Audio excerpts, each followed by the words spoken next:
All right, let's read this Polygon article. It has me and Hasan in it. Twitch's Hasan Piker wants fellow leftists to know having fun isn't bourgeois decadence. A new book excerpt from Stream Big dives deep on Twitch's top stars. Games journalist Nathan Grayson, founder of Aftermath, where he also currently works as a reporter, has a new book out February 18th that spotlights 9 different Twitch creators, their fandoms, how they got their start, and the culture of live streaming that surrounds each of them. You can read an excerpt below of Stream Big, The Triumphs and Turmoils of Twitch, and the stars behind the screen, focused on Twitch streamer Hasan Piker.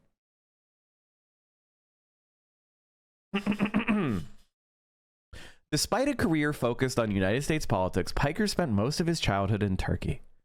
And despite popular misconception about the intent of his political ideology, he feels no need to mythologize himself as the main character of a rags to riches tale, or a rags to rags tale, as his critics regularly posit should be his ultimate goal.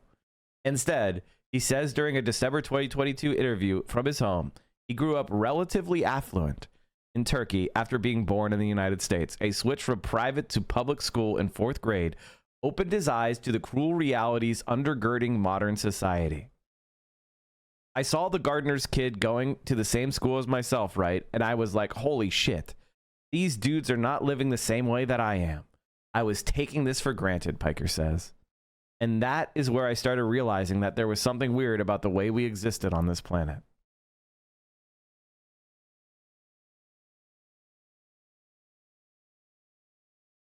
Did you just accidentally switch your chat out of followers only one mode, or did somebody gift me a sub? You've been following since 21 hours ago. So it sounds like you're just a fan.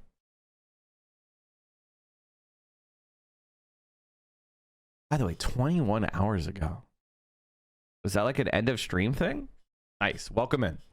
Other bits and pieces of a childhood in Turkey further informed Piker's nascent political views. After former Turkish Prime Minister and current President Recep Tayyip Erdogan came to power, Piker found himself frustrated by even silly impacts of a socially conservative regime, like Erdogan suing his favorite political satire magazine because of imagery he found objectionable. I just thought it was unacceptable for someone in a position of power to do such a thing, Piker says. During his early years, Piker's parents would bring him on summer trips to America, but it wasn't until college that he moved to the United States. This proved to be an eye-opening experience on several levels. He was so shocked, says his mother, said Def Piker. He said, I can't believe these kids, Mom. They're bored. They had everything that all these people around the world would dream of, and they were bored. We just call her Annie. Recep, you pronounce it? I can't pronounce shit. Don't ask me to pronounce names.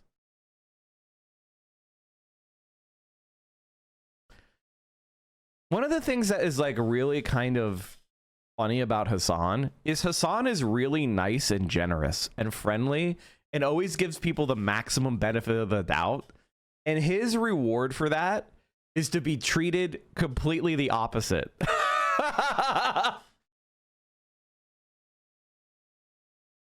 Like Hasan's effort to treat people kindly and fairly and with maximum good faith is rewarded by being treated the complete bad faith, propagandized against. Like, people are so scared of you just listening to me and Hasan from the perspective of good faith. That's like the #1 thing that Ethan Klein and Destiny have focused on in their entire careers, is trying to prevent you from listening to what we say without poisoning the well with a whole bunch of bullshit first. Because they know they can't win. Because they don't know what they're talking about. And so we have these kind of like super haters because they simply don't matter that much. I've hung out around a lot of popular streamers, and Hasan doesn't treat you less than you because of your view count like some do. He's genuinely nice to everyone and doesn't act better than. Oh yeah, that too. He's incredibly kind and generous. The more Piker observed, however, the more he realized the problem wasn't the people. It was that the supposed land of plenty was not providing for those with less. The American healthcare system, he says, ultimately served as the final rung on his ladder to leftism. I grew up in a different part of the world where I saw not the immediate impacts of American imperialism, but secondary shockwaves. But then seeing that this service should be afforded to every single person unconditionally was paywalled. It was really insane. That was definitely the final straw for me to really tilt over into the anti-capitalist direction.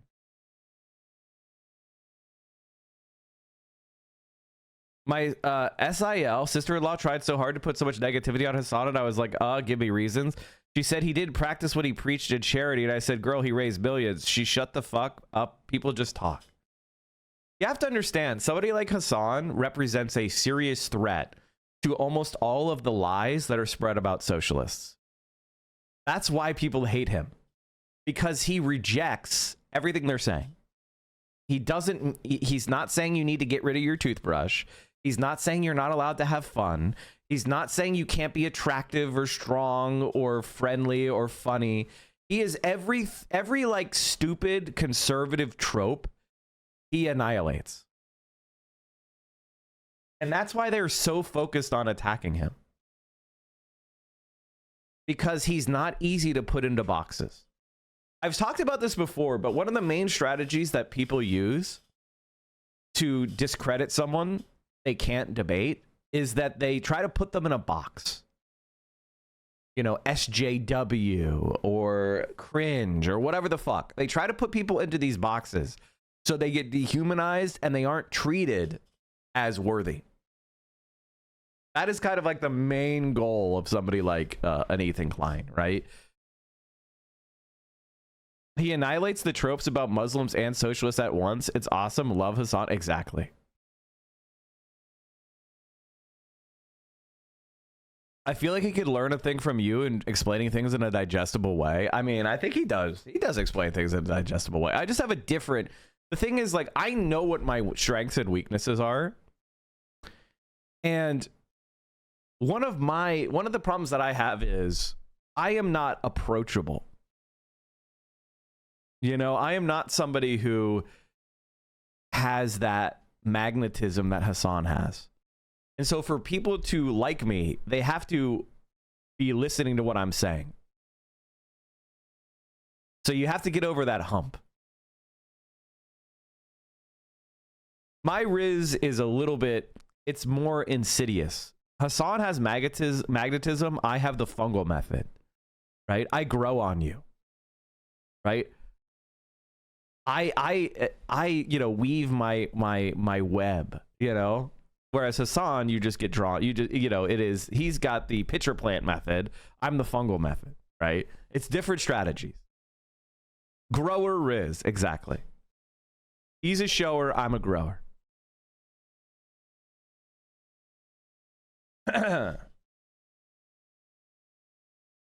And so, like, but both get the job done. Okay, both get the job done. It's just a different strategy. Another reason to ban private schools, we get way more Hasans. I mean, I went to public schools.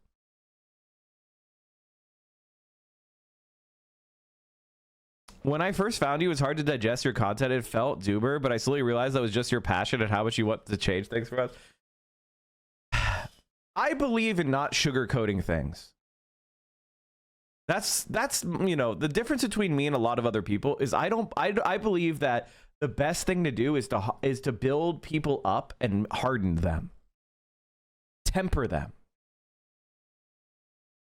I don't want you to be somebody who is just floating in this miasma of delusional hype. I want you to be hard-nosed. I want you to look at the world as it is and be able to withstand it. I don't want you to be like, I don't want to propagandize you about how everything is great. And then, you know, Kamala Harris loses every swing state, right? Like, how many people were like laughing and smiling 2 months before the election saying that Kamala Harris was going to win and it wasn't even close?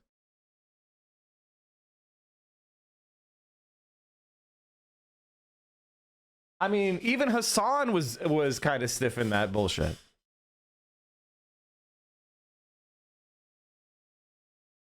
Yeah, too did it stayed because you don't baby the community or pill them on copium. Honestly, it's always preferred to try to make us feel better. The thing is, like, I will show you cope, but it has to be real. It has to be real.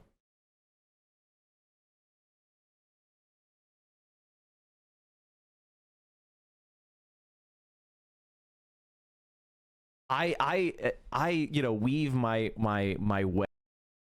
Fuck. You know, I'm like, I gotta fix my hair, my web, you know. Whereas Hasan, you just get drawn. You just, you know, he's got the pitcher plant method. I'm the fungal method, right? It's different strategies. Grower Riz, exactly. He's a shower. I'm a grower.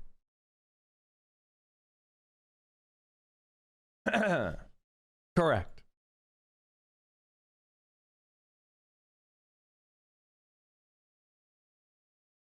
Where was I? Oh yeah. Okay. So getting back to reading. And so Piker embraced socialism, a political ideology that encompasses a wide range of social and economic beliefs, which fundamentally argues that workers or essential governing body should control the means of production, aka buildings and tools that create basic necessities, goods, and services, instead of private companies which generally prioritize profit above all else. Socialists like Piker believe more of the benefits of collective labor should be going to individual workers rather than companies and bosses who rarely, if ever, do the lion's share of the work. Socialists in the United States are often critical of both the Republican and Democratic parties, both of whom they argue continually prop up corporate interests, even on rare occasions where their rhetoric suggests otherwise. Proponents of socialism often push for socialized systems like universal health care and a universal basic income, arguing that a society truly for and by the people should meet everyone's basic needs. I'm not an income guy. I'm a universal basic services guy. I think that you should be provided healthcare, housing, transportation. We should give like free or extremely reduced price childcare and leisure activities. I feel like the basic necessities of a dignified and happy life should be provided by that society in common. And then income, like, and then we have other, like, you know, other stuff on top of that as a bonus. A government provided gaming PC. I mean, I don't think that's crazy. Maybe not to your house, but like, I think having a gaming lounge at a community center would be a great idea. Like, don't you think people would be happier if we had, like, let's say we had 20 super high-end gaming PCs in your community center that you could go and play? And like, you would have a community that formed in person, because people will be leaving their fucking apartment and they would be going to the community center and they would be playing these super awesome gaming PCs. It would be a third space. I'm just, you know, proposing why that would be better than you getting one sent to your house. The gaming lounge would need so many air fresheners, but here's the thing though. That's a great point. You go to the gaming lounge, your hygiene is bad. Everybody says, hey, put on some deodorant. Hey, take a shower. And you get corrected. That's called being socialized.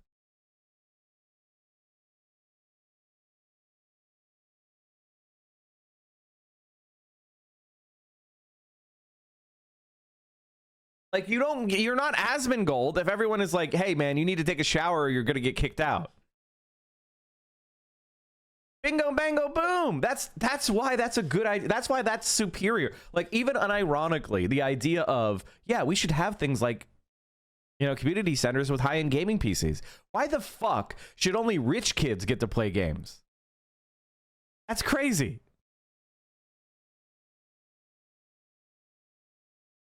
It's a social construct. Your stank is not a social construct. It's hitting the neurons in my fucking brain. The issue with privatized spaces is that if you aren't the owner, you aren't supposed to correct another customer because it's seen as stamping on customers and stakeholders. Exactly. Exactly. Socialized gaming PCs would result in gamers having showers. It's actually very sad that most community spaces and apartment complexes are locked and you have to go to rent them out through the office, and any that are open and free, people feel awkward and don't want to enter in there if someone else is already occupying the space. Yeah, it's because we live in capitalist hell. I'm in Rashida Tlaib's district, and she helped our city secure a federal grant a few years ago to build up our community center, and one of the things they added was, unironically, a gaming computer lounge. Exactly my point! Hey, Mike, a bit off topic, but I wanted to thank you for motivating others to organize or join organizations. I joined my local orgs and I'm having a blast talking to others. It's great to feel part of something. I'm glad that you're doing that. I am one of DSA's biggest recruiters, by the way. This is a fact. A lot of people will try to attack me and call me like all sorts of names. This is another DGG Ethan Klein thing where they're like, you guys aren't even doing anything. And it's like, no, actually, I'm one of DSA's biggest recruiters. I helped multiple politicians get elected this year. Another one that I helped just got elected. Like yesterday. We just helped them win. Yesterday. Another one. Another one. It's just like hilarious.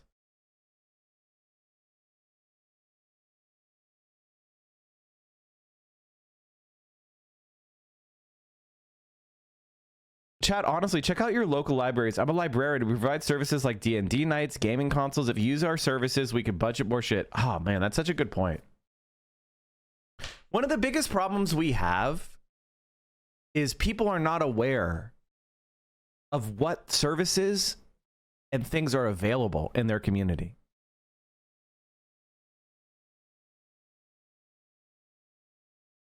That's a huge issue.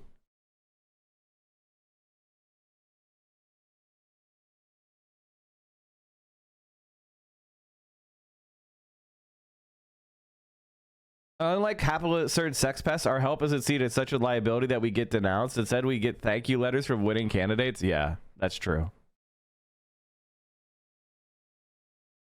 That is true. But the other thing is, like, I'm not trying to draw too many lines under the people we help, because a lot of times people attack me for not doing X, Y, and Z because they're talking about themselves, right? They're talking about themselves and projecting onto me, right? And if I say like, no, I helped so-and-so candidate, that's me doing an anti-solidarity, because then I'm encouraging the psychos who stalk me to go and stalk the candidate who didn't sign up for that, right? So I don't make that easy. I don't do that. Like if I have some unhinged liberal or unhinged conservative or unhinged DGGer in my replies going, tell me who you worked with, I'm not going to. Fuck them.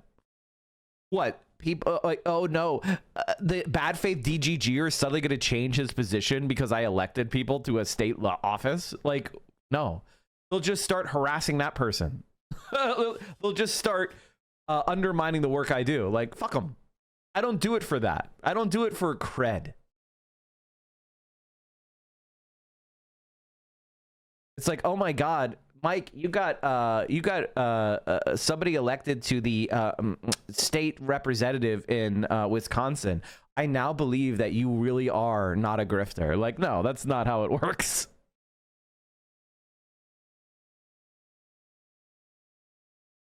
Well, no, you're obviously lying. Okay, you just have to take another day off. You're boring me. You have to take another day off. Your trolls are not interesting enough. They're too boring. All right. Piker's path to Twitch was a little more circuitous than his one to socialism. He grew up playing pirated video games in Turkey where legit copies of big hits were hard to come by. For a time, games functioned as his North Star. He regularly drew video game characters and aspired to become an illustrator for a video game developer. I want to see these illustrations right now. You and Hasan are the reason I started going to the gym, and it's the best decision I could have made. Thank you, buddy. I need to convince myself to go.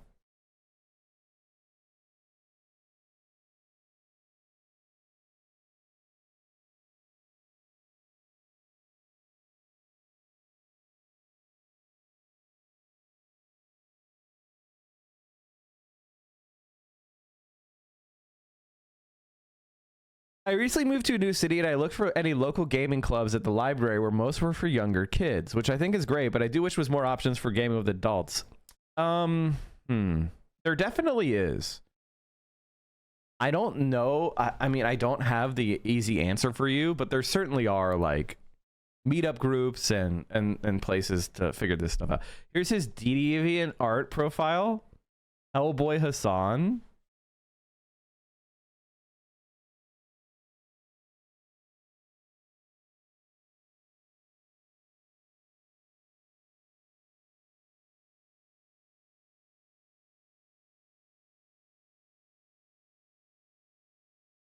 Honestly, it's not bad.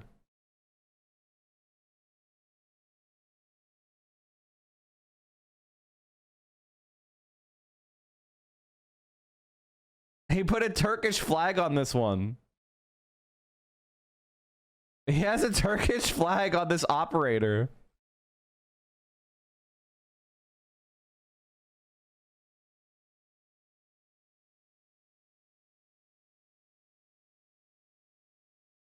Okay. He drew a dwarf. He's back in. He's cool.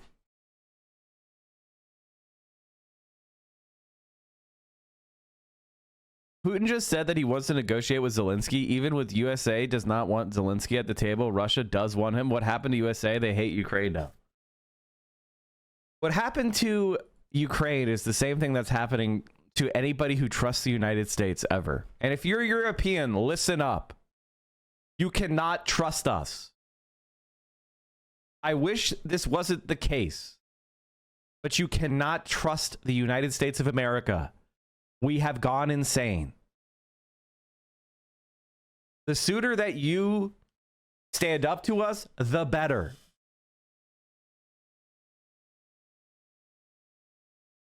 I live in such a deep red area that there are no third spaces or groups that aren't involved with the church. No DSA chapter, no meetup groups. There's nothing. I've looked.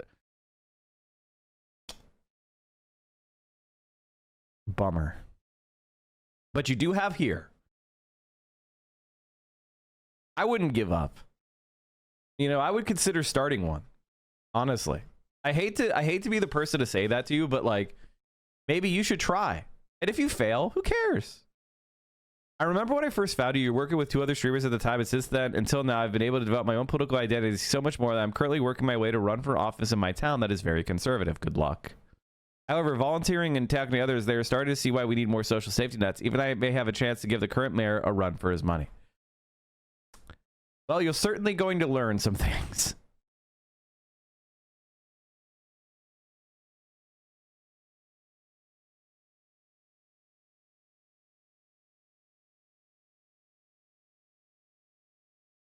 You and Hasan inspired me to get involved with my local community, and it's how I host weekly paint nights every Thursday. It's possible to foster third spaces. Just got to pair up with like-minded folks at org. So true. It is something that you're going to have to do. Honestly, like, I've been thinking about that stuff a lot. Like, if you guys want to know what I've been doing lately, I've been thinking a lot about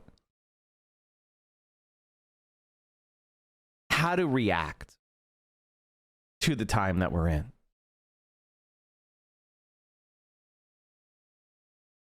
And there's like 2 elements of what I need to improve on in my life. One is, you know, professional stuff I want to work on and improve and expand. The second is personal. You know, you have your personal desires and your personal objectives with those that are in your most inner circles, right? And then there are social objectives, life goals. And I've just been thinking, like, I have to get stuck in again. I have to start building the ship that I want to sail on, because nobody's going to build it for me. You know what I mean? It's just not going to happen. Am I following the New Jersey Dem gubernatorial candidates? Oh, God.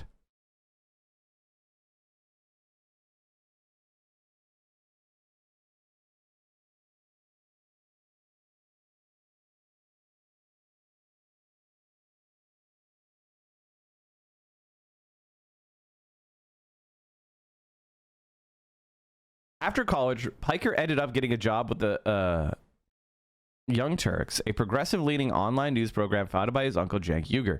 Around this time in 2014, a right-leaning reactionary movement within video games called Gamergate began to take off on platforms like Twitter, Facebook, and YouTube. Piker, who was producing leftist commentary videos for the Young Turks, found himself sharing online real estate with a movement that would go on to pioneer tactics and produce stars for the alt-right. I saw the YouTube commentary space infested with these neck-bearded weirdos who were super right-wing. I mean, they fucking hated me. They were not fond of me at all. They were not fond of Young Turks. They were blowing up. They were gaining a lot of prominence. And a lot of gamers were being radicalized by these commentators that made themselves out to be centrists, but clearly weren't. Hey, Asmongold! On the other side of the political spectrum, Piker was finding success with a Facebook show he created called Breakdown, in which he took a punchy, crunchy approach to analyzing buzzy topics like millennial entitlement and Trump's Muslim ban. But after a while, he began to feel he was hitting a ceiling. Piker is kind of irrepressible, I think is the right way to describe it, says Uygur, Piker's former boss and current/always uncle. As he's doing great on Facebook, he's thinking, oh, I got to expand to a different thing that will give me a different skill set and bring in new eyes. Now, chat, I'm going to take a moment here to point out something about Cenk Uygur. Cenk is saying that Hasan is irrepressible. Now, how would you know somebody is irrepressible unless you witnessed or engaged in attempting to repress them?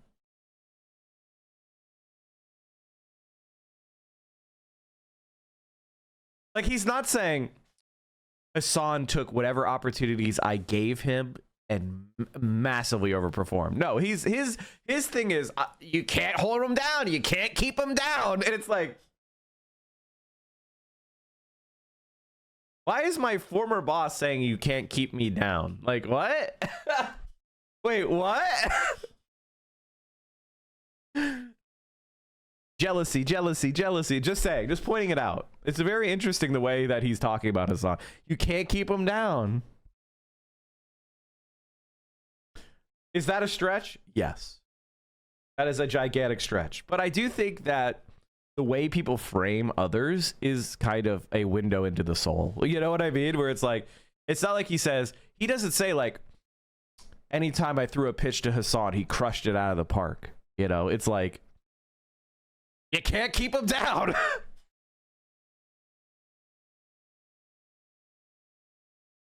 Piker largely concurs with that characterization of events, with the caveat that his uncle's company wasn't paying him enough. They basically got other hosts on Breakdown instead of giving me more money to work with. I had no control over that, and I feel that I was always going to be in my uncle's shadow no matter what if I stayed there. And I wanted to get better at speaking off the cuff because I was horrible at it.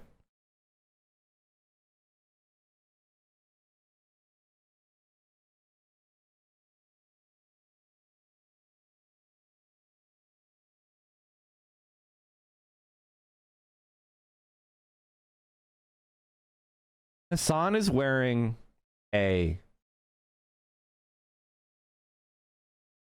Master Sergeant jacket from the Air Force.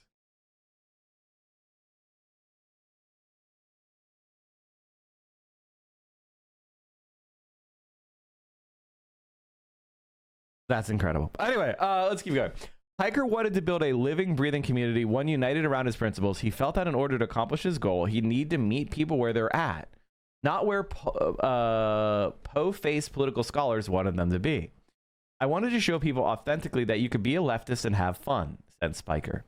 It doesn't have to be about constantly woke scolding people and appearing as the biggest joy killer, as though having fun is actually bourgeois decadence. I couldn't agree more with this.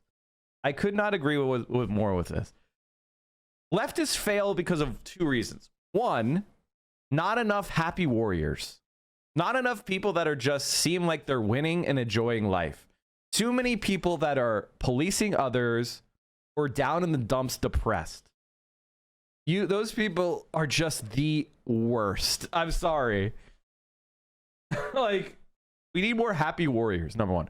Number two, and this is another important point, Not enough angry people. Not enough people that are comfortable with anger, not as an outburst, but as an orientation toward the world. And I think that's what made Bernie Sanders successful. What made Bernie Sanders successful is he kind of seemed pissed off a little bit about how things are fucked up. He didn't just shrug his shoulders. He actually was like mad about it. And that's what I think we need. We need people that have fun, and we need people that are actually mad about fucked up shit and get our teeth back. Chuck D's, thank you for the 25 tier ones. That's why when you read Mao, one of the things you learn is that you need power is attractive. In the sense of, if it looks like you have a chance of fucking up the capitalists, people are going to be much more likely to want to be part of your movement. If it seems like you're getting W's, people are going to want to bandwagon a lot more. They don't want the quixotic, romantic defeat. They don't want a moral victory. They want a victory.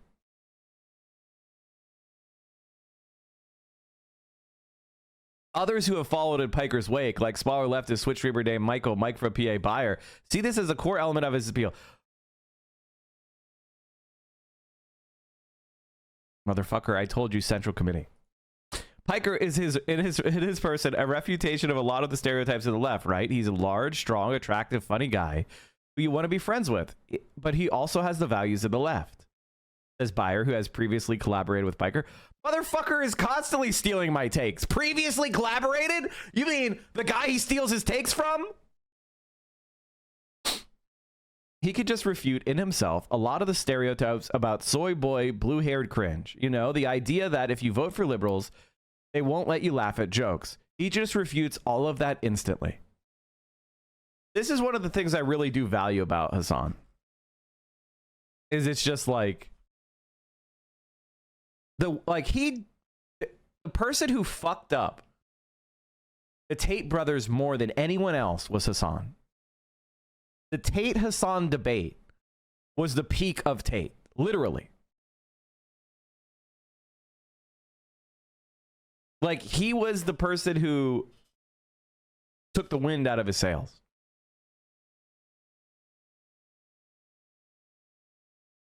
And that's why so many people like Joe Rogan. What really fascinates me is Joe Rogan doesn't want to ever collaborate with Hasan. I find that really interesting. Like when 2020 was happening and he was like leaning towards Bernie, and he never collaborated with Hasan, but he collaborated with Kyle Kulinski. It was very weird. I was always surprised.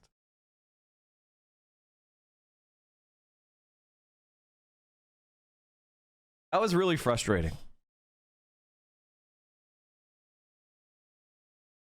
Trump wants Andrew Tate free. Yeah, I saw that. Yeah.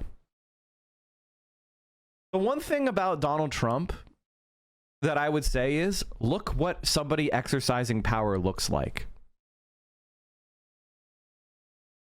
That's Donald Trump. Donald Trump is showing you what somebody who exercises power looks like. And a lot of people are uncomfortable with that. They think it's not fair that he's exercising power. And what I would say is, I wish we had somebody like that on our side. I wish we had somebody who was trying to exercise power like Donald Trump is trying to exercise power. Now, the problem is what he's trying to do sucks. Not everything he's trying to do. 95% of what Donald Trump is trying to do is just incredibly damaging and harmful to the world. The 5% of the things that he's doing that are helpful are stuff that he doesn't understand and is just fucking up America's soft power. And that's awesome.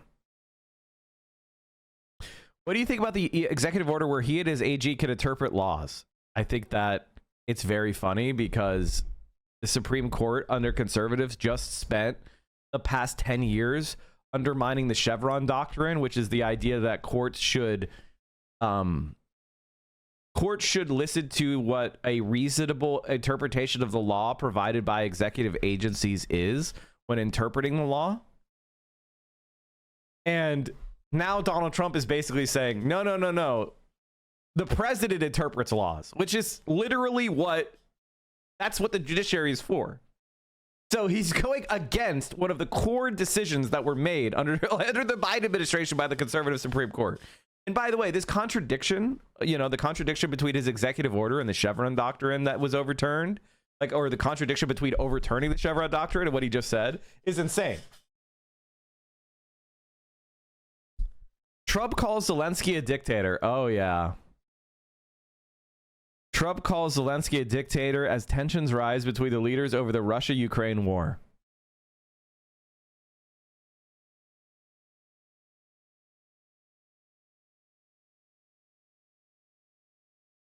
Oh.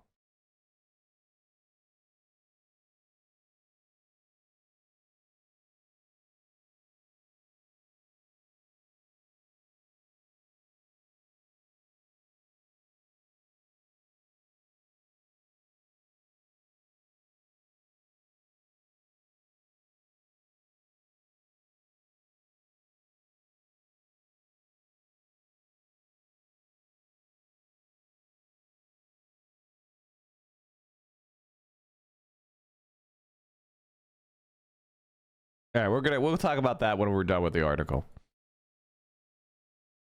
Marcus DJ Wheat Graham, a streamer since the earliest days of the medium and a broadcast journalism major before that, sees Piker a continuation just of irreverent political pundits like Jon Stewart, but also shock jocks like Howard Stern.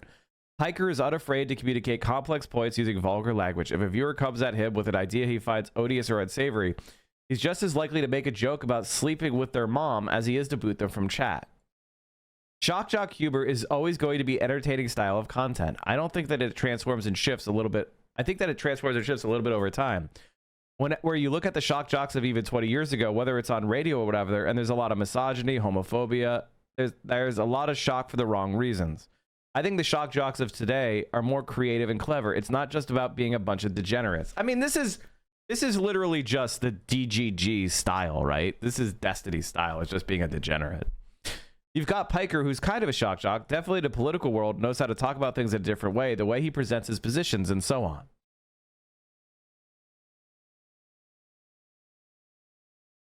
Piker only really found himself on his current course following the 2008 Fortnite boom.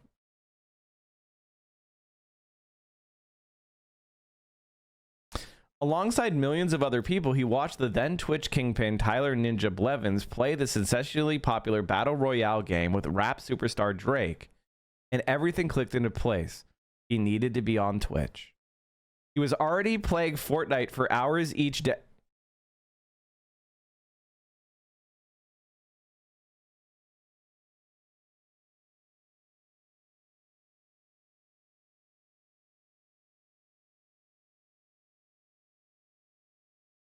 Fortnite.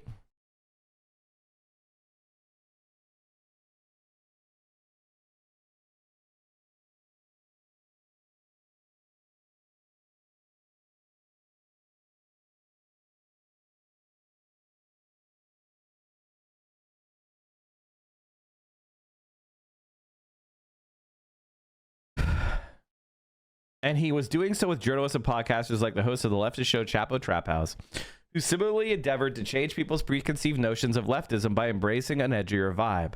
Why not broadcast it? I could play Fortnite and have these conversations that it can make for entertaining and interesting commentary, said Piker. So I strapped a camera to my PlayStation 4 and started streaming.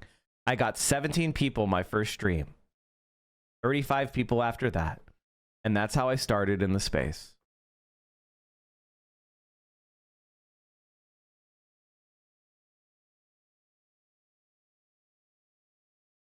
I'm very curious.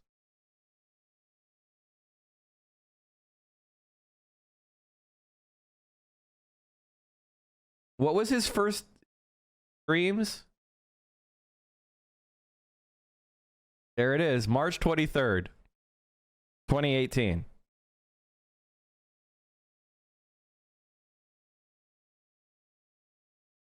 Is that his actual first stream? Or just the first stream that was collected? I guess it is his first stream ever.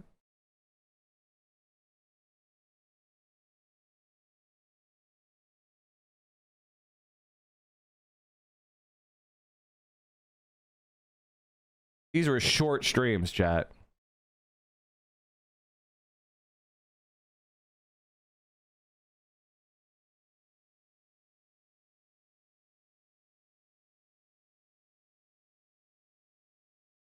Oh, he started to build up.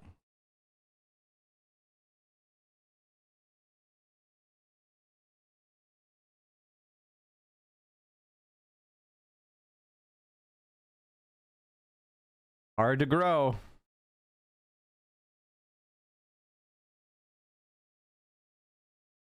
He got a big raid or something. Friday, July 6th.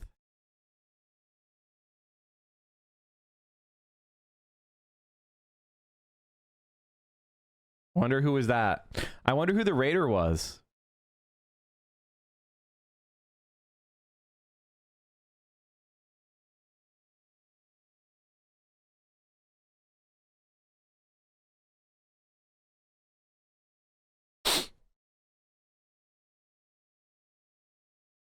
Piker did not want his Twitch channel to grow explosively, at least not at first. He'd watch gaming communities, forums, and subreddits get overrun by alt-right elements, and he came to understand the delicate ecosystem that is a new online community. After all, it takes only a handful of loud, determined bad actors to chase away hundreds or even thousands of well-meaning individuals. Think of it like going to a bar where somebody's violently drunk, or a restaurant with several screaming babies. If you encounter the same unpleasant disruption a few times in a row, you're probably going to give up on coming back.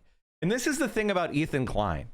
This is what Ethan Klein doesn't understand, because he comes from a time before. You know, he comes from Vape Nation. The Vape Nation.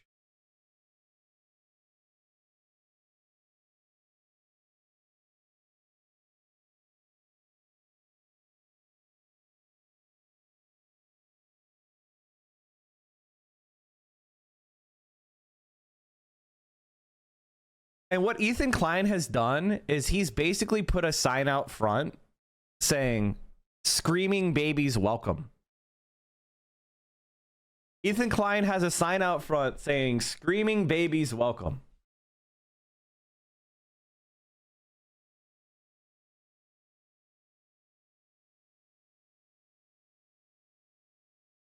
And this is the result.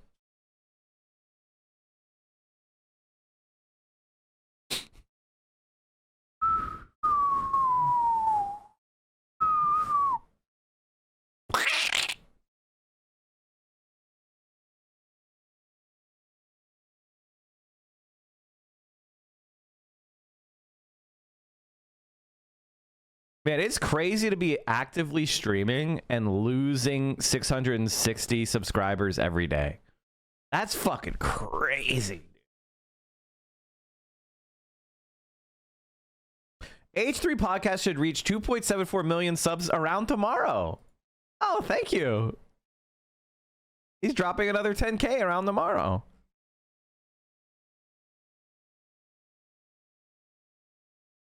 The top 4 posts of the H3 subreddit are them being screaming babies about you. Oh my god, this is so funny, dude. All right, I gotta see this. I gotta see this. Hold on, chat.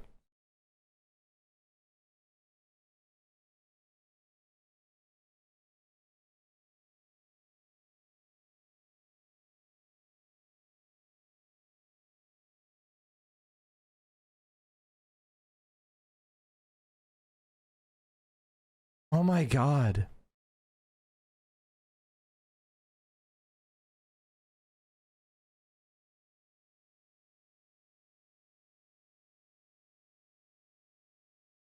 Oh my god.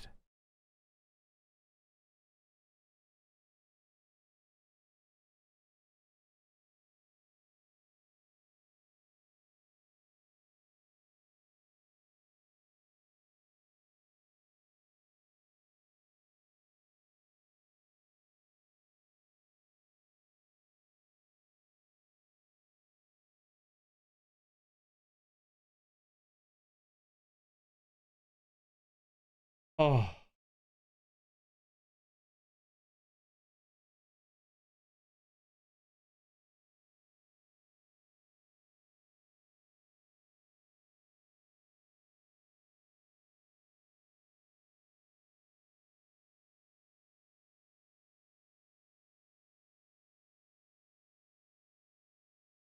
These people are insane.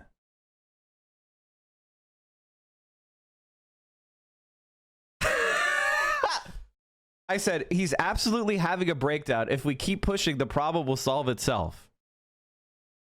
Seems Mike is hoping for Ethan to rid himself from the face of the earth. This is so vile. It seems like perfect use for the lawsuit. That's not what that says. That's not what that says. That's this is something that Destiny's community oftentimes does, is they'll take something and then they'll interpret it, and then they'll act like their interpretation is what you said. I did not say I want Ethan Klein to kill himself. I did not say that. Destiny said he wanted me to kill myself. You know, the community you're from, he literally said he wants Mike from PA to kill himself. He said that. Why are you clutching pearls? I never said I want Ethan Klein to kill himself. The take care of itself is this, you dumb fuck. Which is his stream is dying.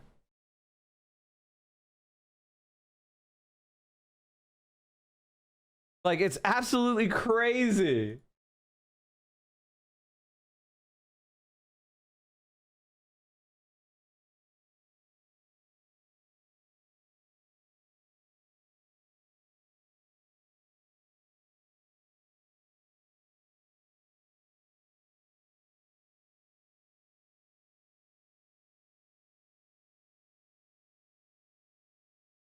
Honest to God, what can you even say about these people, right?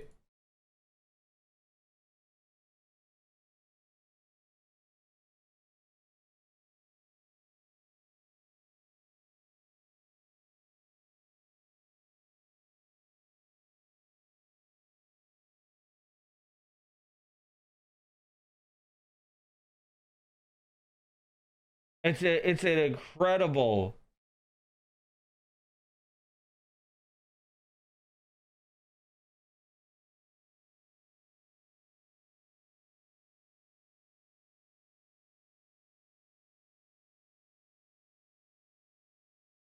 Incredible to see this pearl clutching.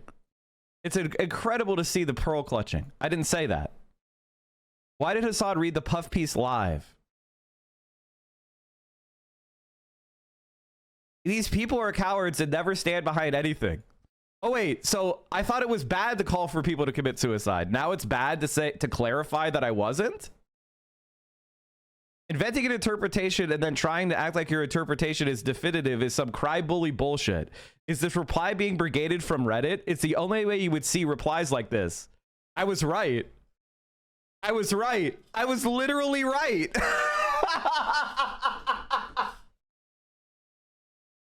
Brave Antelope 8836, guys. This isn't, oh, it joined 2 months ago. I'm going to go ahead and say this is a DGGer who doesn't want to post on their main.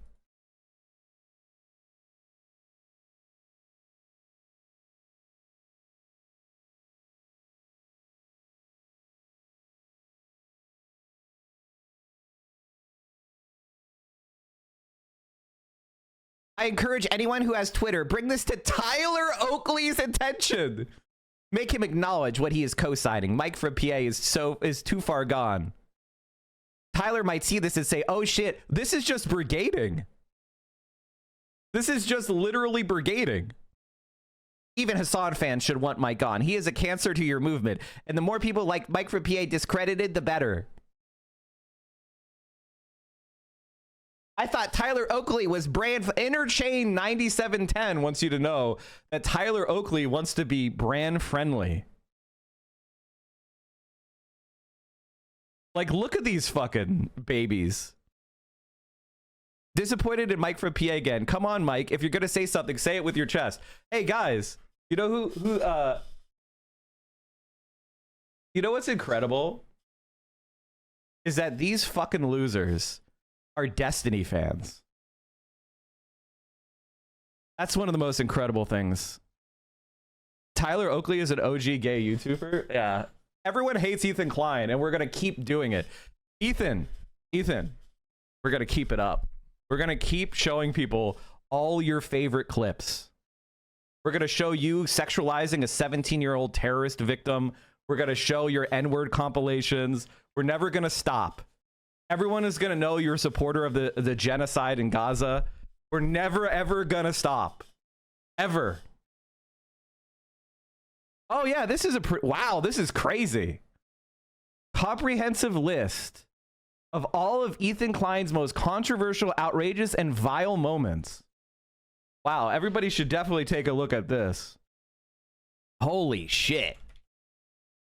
Make sure that anytime you see an Ethan Klein fan, they have to start explaining this. Ethan being sexual about kids. Ethan tricking his disabled friend to talk dirty. Ethan is sexually inappropriate. Ethan body shames children. Ethan sexually inappropriate.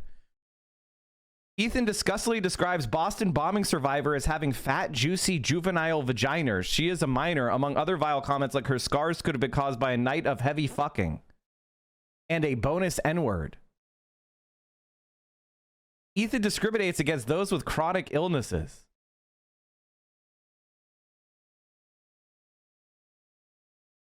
This guy, because to get rid of him. He is an HR nightmare. No, he wanted a job. That's what he. You would never be able to get rid of him. I've worked with people like this, and the thing is, once you work with someone like this, you start realizing, oh, this is why there's such like strict HR interviewing process. Oh yeah, like 20 layers. Because you'll never shake that guy. Not only that, like when you realize that, like not only are they not helpful, but they're like detrimental to everybody and the environment and everything around them. When you try to fire them, they will 1000% file a discrimination lawsuit. It's California. Well, this must have been him firing his housekeeper because she needed hernia surgery. So he's just, wow, I need to send this to her lawyers. So it's make tough. anything up. Yeah, to beat those. Jake could be in the other seat someday. Possibly. No shot. Co-host Blows potential? and he sucks. 0% chance. I hear he worked on SNL. That's Coveted job. a big resume line. Yeah. You know? A new writer. Wrote some of the greatest bits. Dude, I wouldn't.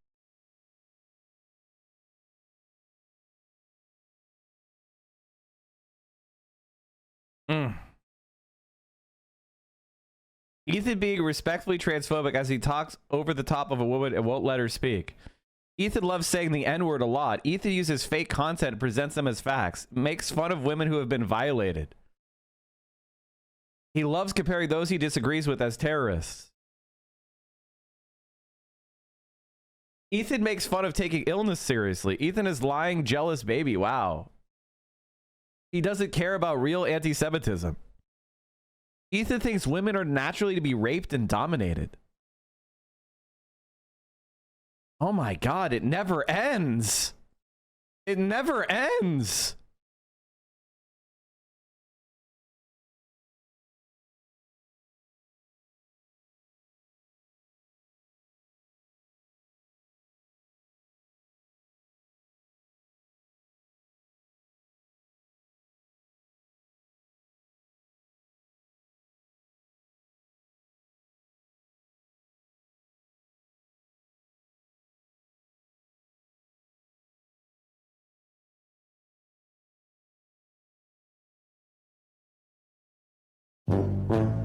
Because I'm having trouble believing he weighed 450. I think it's possible he's lying about how much he weighed too. This man literally told me, don't make fun of my weight. Look at this. This is a nightmare. That's a lot of calories. I would guess that he's maybe 350 at most. I'm afraid he's going to gain it all back watching him eat this. It's not healthy to eat like that. There's no debating it. But like, I just get tired of telling the same story over and over and over. So I just say, I stopped eating. I mean, he could just provide proof. That would shut me up. You straight up cannot eat like that unless you're purging or like taking like diarrhea medicine or whatever. And so I do think they owe it to their followers to admit if they found a secret to losing weight after all those years. But you shouldn't lie about taking steroids. That's fucked up. I mean, it's just as harmful as like girls saying that their bodies are natural when it's not. I mean, it's fucked up. It's harmful. Yeah. Why is Shredder dying of kidney disease and Nick Ocado is fine? Yep. There it is. Fatties. But Nick Ocado on the... By the way, guys, here he is mocking somebody dying of a kidney disease, and then his cry bully fans are trying to pretend that I said I want him to kill himself. Ethan Klein, I never said I want you to kill myself. Now, Destiny said he wanted me to kill myself. He wanted Hasan to kill ourselves. That's true. That's the guy you're working with. That's the guy subreddit you adore. Other hand, has seen some traffic. It's clarified that you want Ethan to reach rock bottom so he can finally dedicate time to his family instead of schizo posting every day. I legitimately think it's too late for Ethan to be normal. At this point, he's going to fixate on me because he thinks he's going to hurt me. Ethan Klein, it's not going to, like, you're just going to help me and Denims blow up even more.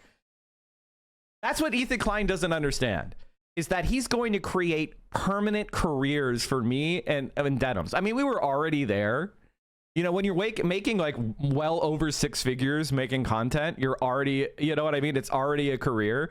But if you want to knock me up into the millions, I mean, I'll have a Hollywood mansion, you know? I'll buy a Porsche. Sure, why not?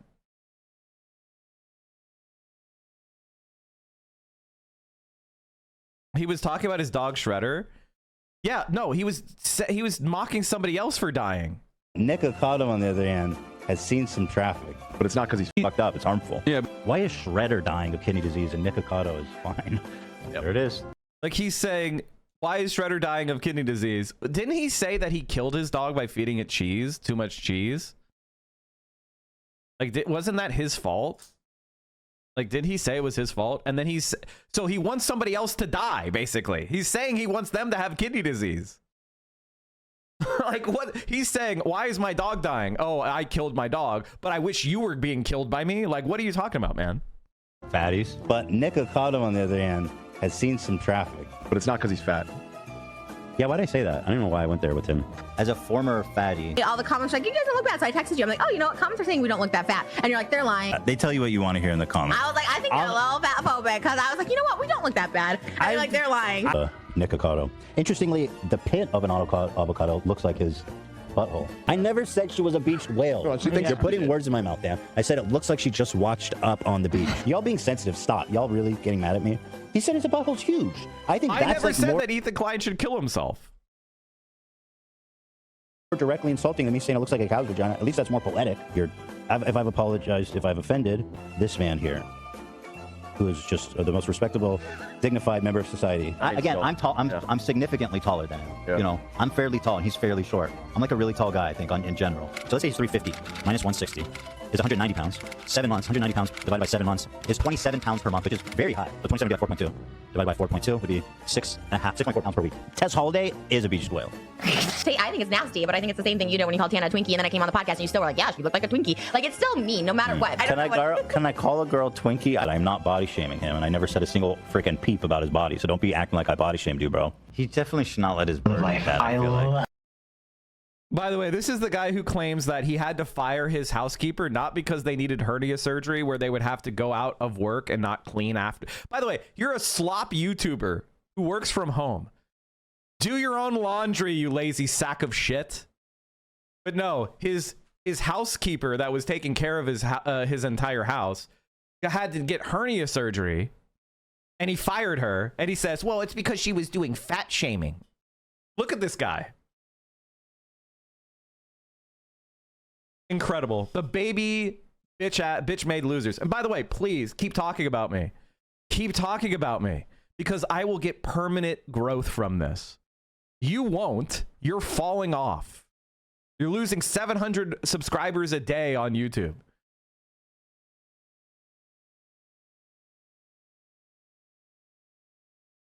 What a fucking loser, dude. And the bitch made loser Destiny fans, the cry bully Destiny fans. It's truly incredible. It's truly incredible.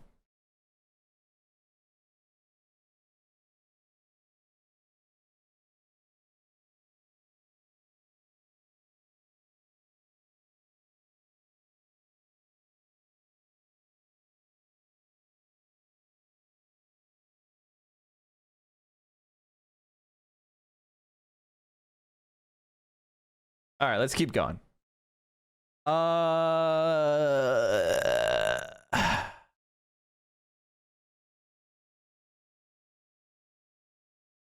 Piker did not want his Twitch channel to grow explosively. Anyway, think of going to a bar where someone's violently drunk or a restaurant with screaming babies. So this is where I got distracted. I said that Ethan Klein's community is basically screaming babies welcome. Cry bully welcome.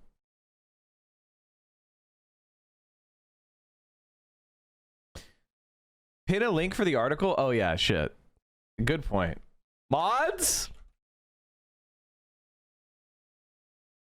I don't want to be mentioned in the mainstream spaces because that opens my community growth, said Piker. That changes the speed. Growing at a deliberate pace allowed Piker to be more hands-on in curating his community. Like other streamers, he relied on moderators to put riff-raff and time out. But he also gained a reputation for wading in the buck himself. To this day, Piker regularly calls out chatters who habitually disrupt the flow of conversation or clearly trying to egg him on. Consistently making examples of the worst, he believes, has allowed him to create an environment in which he's able to actually engage with chat, unlike many other streamers his size. This is one of my strongest beliefs, is that your audience reflects the streamer. Like the way the chat acts is a fair mirror of the streamer themselves. This has always been the case. Like Asmongold's audience saying W Hitler, W Nazis is a reflection of Asmongold. Like it's because that's what Asmongold wants his audience to say. I mean, it is what it is. Also, did you guys notice that Ethan Klein hasn't talked about Asmongold saying W Nazi or his community? Have you noticed that Ethan Klein hasn't taken any time out, as far as I'm aware, to stand up against Asmongold? It's because Asmongold and Destiny kind of get along. So Ethan Klein doesn't care about somebody having a community saying W Nazi, because it's not about caring about anti-Semitism. It's about attacking me and Hasan and Denims and Frogan, etc.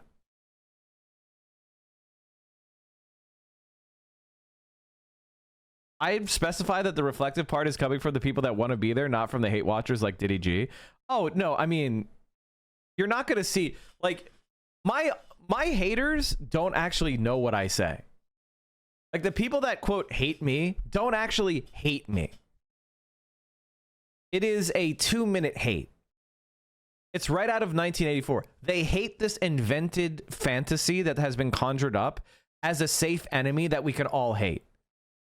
That's what they hate. They hate that idea, right? They hate that. And it's the same thing with Hasan. They don't hate Hasan. They hate this invented, buzzword called Hasan. You're confusing their buzzword for when you say Hasan and they say Hasan, you're saying different things. They don't actually watch our content. They don't actually, like, what do you think most of the things they try to bring up are not related to my political work. I have thousands and thousands and thousands and thousands of hours of political content. How many times is a hate clip showing a clip of me talking about a subject and saying this is why Mike is wrong? How many times? Never. I've been doing political content for 6 years and no one has ever found a clip that they debunk my clip and then say this is Mike is wrong on this politics thing. Not in 6 years. They talk about, they get like 11-year-old stories. Isn't that crazy?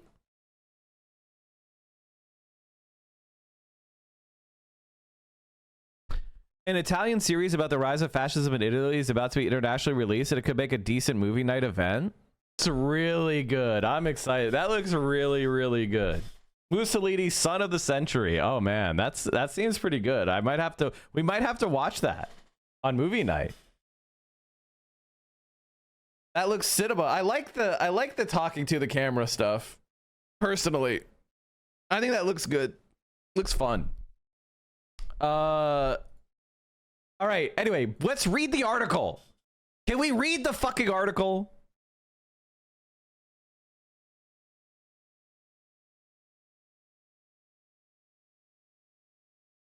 I think that's why I've been able to navigate through the space and maintain a community of 30 to 40,000, sometimes 150,000 people simultaneously, where I can still have a back and forth conversation with anyone and everyone and do that in a productive manner while I'm talking about risky things that most streamers would never even consider talking about.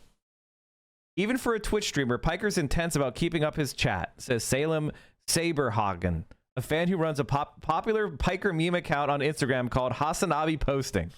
50,000 people could be watching chat whizzing by, and it'll catch one of us joking, asking questions, or talking shit. And of course, the odds of him actually going back and forth with chatters makes them even more eager to interact. It tickles this little social need inside all of us, I think, for better or worse. Salem with a good take. By many measures, Piker grew quickly despite his best efforts to keep everybody from piling into the pool at once. Even in 2019 and early 2020, when he was establishing himself, regular audiences of hundreds grew to audiences of thousands. In early 2019, he had fewer than 30,000 Twitch followers. By the same time the next year, it had over 200,000. He couldn't maintain his oasis forever. Before long, Piker and the Young Turks came to what Uyghur calls a mutual decision to separate due to both Piker's desire for independence and the potential for unconstrained commentary to be associated with the Young Turks. Chat, how stupid is this? I want you to imagine.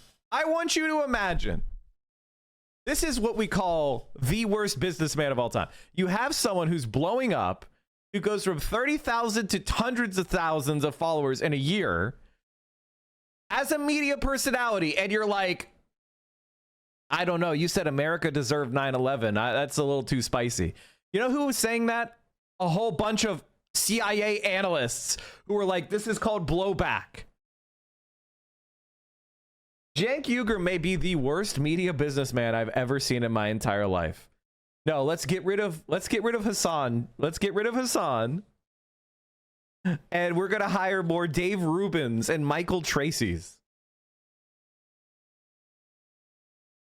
The incredible stupidity. I'm sorry, folks. I hate to be an asshole, but like, what do you want me to say?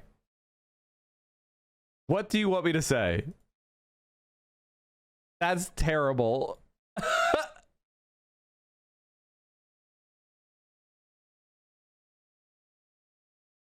Working outside the bounds of mainstream media, but still running a more traditional network than Piker, Uygur now believes his nephew's ascent was inevitable.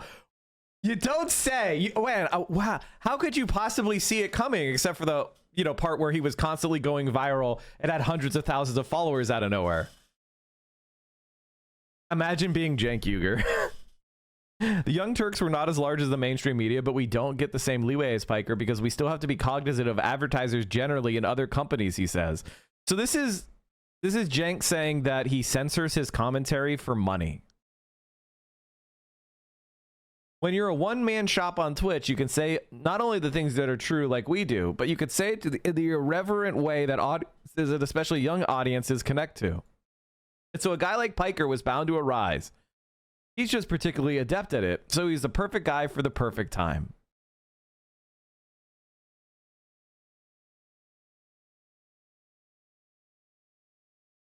And so here we are. I'm living up to what I said about conservatives and progressives. We're having a conversation.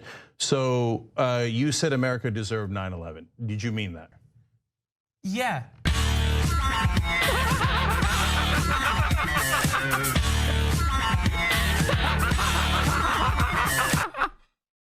It's so stupid.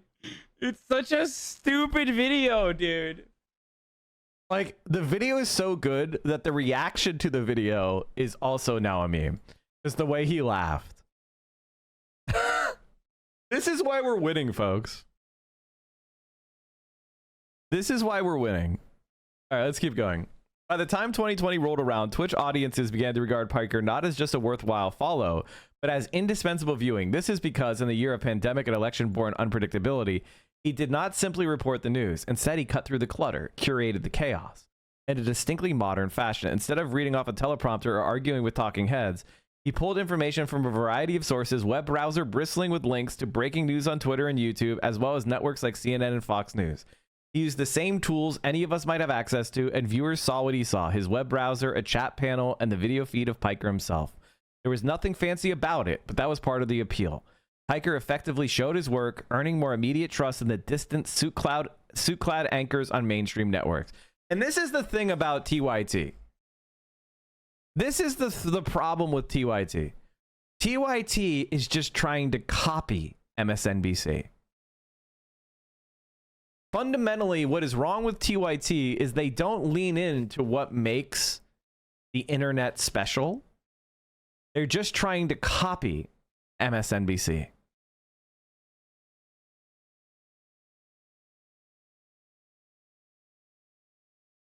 And if somebody doubted him, they could say that as much in chat, at which point he'll either throw down with them verbally or correct the record. As Vice put it in a piece about Piker's coverage of the 2020 presidential election, when your parents were most likely watching CNN's John King tap around an electoral map on a giant touchscreen, Piker sorted through exit polls and early reporting the same way I did, clicking frantically between tabs of different news sites, YouTube streams, and various chats.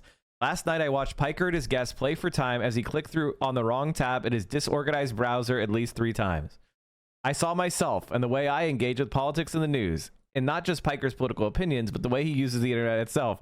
Piker is able to identify and discuss that politician's tweet, the way that reporters analyze the news and comment on it in articles and on social media, and the raw polling data in a way that explains our current moment. And he does it in a way that makes politics legible and understandable, even at its most cruel and confusing.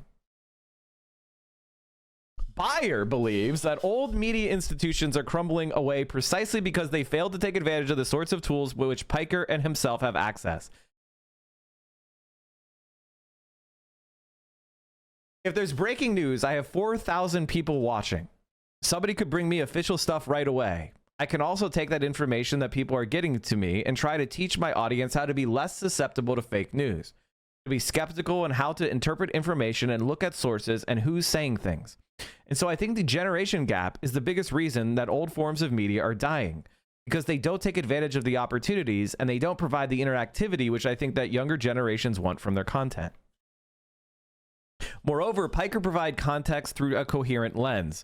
The systems we've relied upon for decades, he posited, are failing us because they're built to turn a quick and dirty profit, not to last. This positioned him as a refreshing alternative to mainstream news in the eyes of fed-up millennials and Zoomers, where even liberal networks were, at most, only willing to tickle at the idea that the capitalist status quo might be failing the broader populace. Piker made the case on no uncertain terms every single day. For viewers, it was like having a doctor finally diagnose a sickness after years of being told nothing was wrong. There was a relief in finding someone who could tell them effectively that they were not crazy. And that's exactly why we're going to win. Because we have materialist analysis. When I have an opinion, it is based on my personal experiences. It is based on knowledge. It is based on education. It's based on polling data. It's based on comparative politics with other countries. Stuff that you're never going to get on MSNBC. Like, I could show you Mexico and see Claudia Sheinbaum and AMLO destroyed the old center-left party of Mexico, and they now have a 70% approval rating doing real progressive change. And I show you that they don't have to throw immigrants behind. They don't have to throw trans people behind. They don't have to compromise in the way the Democratic Party is telling you have to compromise. You can dream big and act big, and the people will be there with you. That's not something you're going to hear on MSNBC. MSNBC is going to show you just what they want you to hear. They're not going to give you a broader, worldwide, deeply political and materialist perspective. That's why they fail. My Mexican friend hates Claudia. How do I fix him? Sounds about white. This is in part of what he's an extreme minority. He's on the extreme right wing. He's in the rightmost 25% or 20% of Mexicans, just so you know. This is in part is why Piker is able to perform the Herculean task of functioning as a hybrid political commentator / news network for 8+ hours per day. The principal characters might change, but the underlying causes of America's biggest political problems remain the same. I have a worldview and a foundation that I've built on what I believe in and what I want to say about a particular subject. The way things are in America and all around the world really is that these systems of oppression don't necessarily change. Sometimes I'll pull up a video from 2016 and I'm like, this is the exact same thing I said in 2016 about abortion. And unfortunately, it's still the exact same thing I would say about abortion, police brutality, labor rights, wealth inequality, you name it. None of those issues have been solved. So I already have a lot of things that I have said and a lot of things I believe that I find myself repeating. This is the other thing. Like, politics, you have to understand something about politics, which is things change, but things remain the same.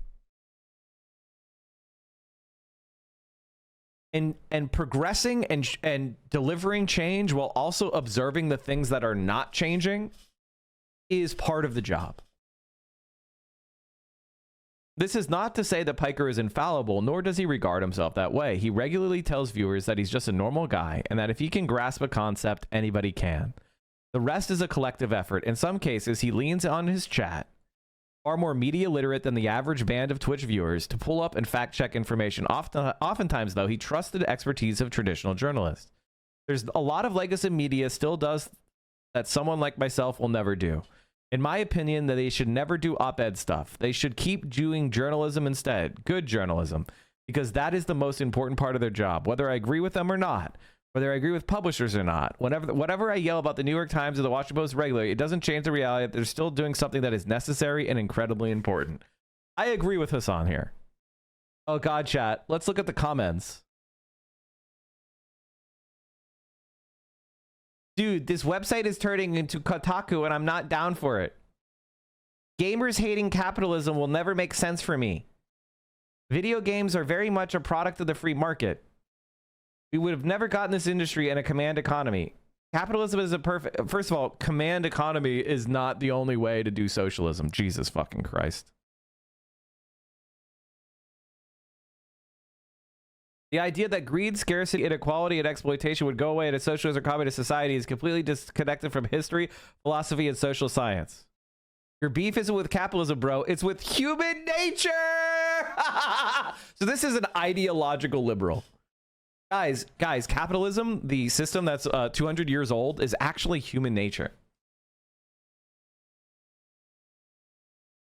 Don't dig too far in his views on Ukraine or Taiwan as a couple of examples. You might hit a thick layer of imperialist crust.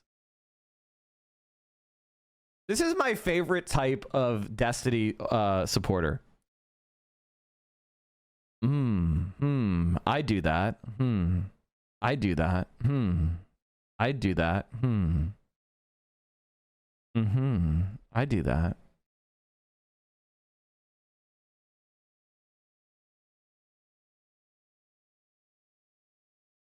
I do that.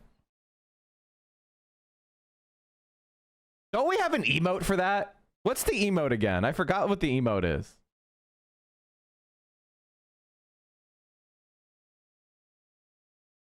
Yes. What is it? What are the early... Yes. You're talking about Tetris. Yes. Tetris was made in the USSR. Yes. Correct.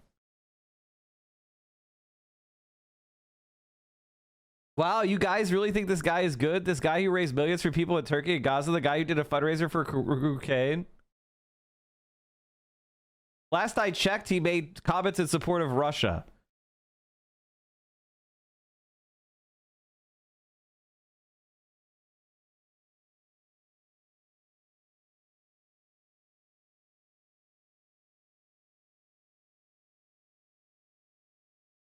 Legitimately, chat, I want to get you guys to buy the book. Buy the fucking book. The link is at the bottom of the article. Buy this fucking book.